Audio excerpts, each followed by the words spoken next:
श्रीमद भागवत महापुराणम स्कंद चौथा अध्याय 5. वीरभद्राकडून दक्षाच्या यज्ञाचा विध्वंस आणि दक्षवध.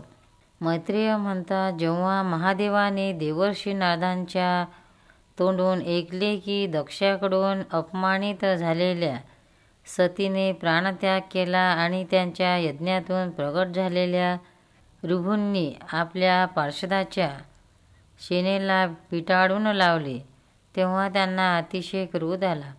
त्यांनी उग्र रूप धारण करून क्रोधाने दात ओठ चावीत वीज आणि अग्नीच्या लोहाप्रमाणे चमकणारी आपली एक जटा उपटली आणि एकदम उभे राहून मोठ्याने हसण्याचा गडगडाट करीत तो पृथ्वीवर आपटली. त्यातून एक मोठा अक्राळ विक्राळ पुरुष उत्पन्न झाला.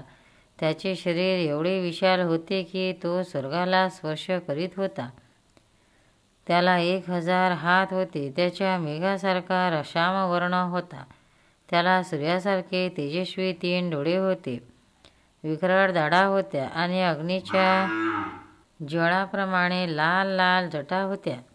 त्याच्या गळ्यात प्रीताच्या मुंडक्याच्या माळा होत्या आणि हातामध्ये निरनिराळी शस्त्रास्त्रे होती. जेव्हा त्याने हात जोडून विचारले की भगवान, मी काय करू, तेव्हा भगवान भूतनाथ म्हणाले, वीरभद्रा, तू माझा अंश आहेस, म्हणून माझा पार्षदाचा सेनापती होऊन तो दक्ष व त्याच्या यज्ञाचा विध्वंस करून टाक. जेव्हा देवादिदेव भगवान शंकरांनी क्रोधसंतप्त होऊन अशी आज्ञा केली, तेव्हा वीरभद्राने त्यांना प्रदक्षिणा घातली आणि जाण्यासाठी तो तयार झाला. त्यावेळी त्याला असे वाटले की माझ्या वेगाशी बरोबर करणारा या जगात कोणीच नाही आणि मी मोठमोठ्या वीरांचे बळ सहन करू शकतो. तो भयंकर गर्जना करीत संसार संहारक मृत्यूचाही संहार करण्यास सामर्थ्य असा त्रिशूळ हातात घेऊन दक्षाच्या यज्ञमंडपाकडे धावला. त्यावेळी त्याच्या पायातील वाकयांचा प्रचंड आवाज होत होता. रुद्राचे आणखीही पुष्कळसे गण गर्जना करीत त्याच्या पाठोपाठ धावले. इकडे यज्ञशाळेत बसलेले ऋत्विज यजमान सदस्य तसेच अन्य ब्राह्मण आणि ब्राह्मण स्त्रिया यांनी जेव्हा उत्तर दिशेकडून उडणारी धूळ पाहिली, तेव्हा ते विचारू लागले की अरे, हा अंधार कसा, ही धूळ कोठून आली. त्यावेळी तर बावटळं आलेली नाही आणि डाकूही आलेले नाहीत, कारण अपराधांना कठोर शासन करणारा राजा प्राचीन बली अद्याप जिवंत आहे. अजून गायी रानातून परतण्याची वेळ झालेली नाही, मग ही धूळ कोठून आहे. त्यावेळी जगाचा प्रलय तर होणार नाही ना. तेव्हा दक्षपत्नी प्रसूती आणि इतर स्त्रिया व्याकुळ होऊन म्हणाल्या की प्रजापती दक्षाने आपल्या सर्व कन्यांच्या देखत बिचाऱ्या निरपराध सतीचा तिरस्कार केला होता. त्याच पापाचे हे फळ आता आहे, किंवा हा संहारमूर्ती भगवान रुद्राच्या अनादराही परिणाम असावा. प्रलयकाळाच्या वेळी ते आपल्या जटा विस्कळीत शस्त्रांनी सुसज्ज असे आपले हात झेंड्याप्रमाणे फडकवून तांडव नृत्य करतात. त्यावेळी त्यांच्या त्रिशूळाच्या पात्यांनी दिग्विजय जखमी होतात आणि मेघगर्जनेसारख्या भयंकर खिदळण्याने दिशा विदीर्ण होऊन जातात. असह्य तेज असणाऱ्या व रागाने भुवया चढवल्याने त्यांच्याकडे पाहणेही कठीण अशा त्याच्या अक्राळ विक्राळ दाढांमुळे तारेही अस्तव्यस्त होऊन जातात. अशा भगवान शंकरांना वारंवार राग आणणारा पुरुष साक्षात विधाता जरी असला तरी त्याचे कधी कल्याण होऊ शकेल काय. महात्मा दक्षाच्या यज्ञामध्ये असलेले लोक भयभीत दृष्टीने एकमेकांकडे पाहत असे. काही बाई बोलत आहे, तोच आकाशात आणि पृथ्वीवर सगळीकडे हजारो भयंकर अपशकुन होऊ लागले. विदुरा, त्याच वेळी धावत आलेल्या रुद्रगणांनी त्या महान यज्ञमंडपाला सर्व बाजूंनी गराडा घातला. त्या सर्वांनी निरनिराळे शस्त्रास्त्रे घेतलेली होती. त्यांच्यामध्ये कोणी बुटके, कोणी भुया रंगाचे, कोणी पिवळे आणि काही जण मगरीसारखे पोट आणि तोंड असलेले होते. त्याचपैकी काहींनी यज्ञशाळेच्या पूर्व आणि पश्चिमेकडील खांबाच्या मध्ये आडवे ठेवलेले बांबू तोडून टाकले.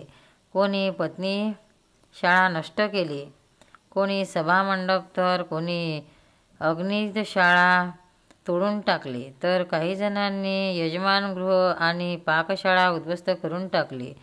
काहींनी यज्ञाची भांडी फोडली, काहींनी अग्नी विझवली, काहींनी यज्ञकुंडात लघवी केली, तर काहींनी यज्ञवेदीच्या शिमांना बांधलेल्या दोऱ्या तोडून टाकल्या. काही जण मुनींना त्रास देऊ लागले, काही जण स्त्रियांना धमकावू लागले आणि काहींनी आपल्याजवळून पळून जाणाऱ्या देवतांना पकडले. मनीमनाने भृगु ऋषींना बांधले. वीरभद्राने प्रजापती दक्षाला कैद केले. चंडीशाने पुंशाला आणि नंदीश्वराने भगदेवतेला पकडले. भगवान शंकराच्या पार्षदांचे हे भयंकर प्रताप पाहून तसेच दगडाच्या मारांनी अतिशय घायकुतीला येऊन तेथील ऋक्ध्वजीज सदस्य देव इत्यादी सर्वजण इस्ततत पडून गेले. भृगुमुनी हातात सुवापडी घेऊन हवन करीत होते. वीरभद्राने त्यांच्या दाढी मिशा उपटल्या, कारण त्यांनी प्रजापतीच्या सभेमध्ये मिशांवर पीळ देत महादेवाची उपहास केला होता. त्याने क्रोधाविष्ट होऊन भगदेवाला पृथ्वीवर आपटले आणि त्याचे डोळे काढले. कारण जेव्हा दक्ष देवसभेमध्ये श्री महादेवाची निंदा करीत होता, त्यावेळी यानेच दक्षाला डोळ्यांनी खून करून प्रोत्साहन दिले होते. त्याच नंतर जसे अनिरुद्धाच्या विवाहाच्या प्रसंगी बलरामाने कलिंग राजाचे दात उपटले होते, तसेच त्याने कुशाचे दात तोडले. कारण जेव्हा दक्षाने महादेवांना शिव्या दिल्या, त्याच वेळी हाच दात काढून हसत होता. नंतर तो दक्षाच्या छातीवर बसून एका धारदार तलवारीने त्याचे मुंडके तोडून टाकले, परंतु पुष्कळ प्रयत्न करूनही ते तुटेना. जेव्हा कोणत्याही प्रकारच्या शस्त्राने दक्षाची त्वचा फाटली नाही, तेव्हा वीरभद्राला मोठेच आश्चर्य वाटले आणि तो बराच वेळ विचार करीत राहिला. तेव्हा त्याने यज्ञमंडपात यज्ञपशूंना जसे मारले जाते ते पाहून त्याचप्रमाणे दक्षरूप त्या यजमान पशूचे डोके धडापासून वेगळे केले. हे पाहून भूत प्रेत पिशादी त्यांच्या त्या कृतीची प्रशंसा करीत वाहवा करू लागले आणि दक्षाच्या बाजूकडील लोकांत हाहाकार माजला. वीरभद्राने अत्यंत संतापून दक्षाचे डोके यज्ञाच्या दक्षिणाग्रीत टाकले आणि त्या यज्ञशाळेला आग लावून यज्ञाचा विध्वंस करून तो कैलास पर्वतावर परत गेला. अध्याय 5 समाप्त. गोपाल कृष्ण भगवान की जय. शंकर पार्वती पते हर हर महादेव. भक्तांना व्हिडिओ आवडल्यास व्हिडिओला लाईक करा, शेअर करा, सबस्क्राईब करा. तसेच बाजूला असलेल्या बेलवर क्लिक करा, म्हणजे याच्यापुढील सर्व व्हिडिओ तुम्हाला सर्वात आधी मिळत जातील. जय श्री कृष्ण.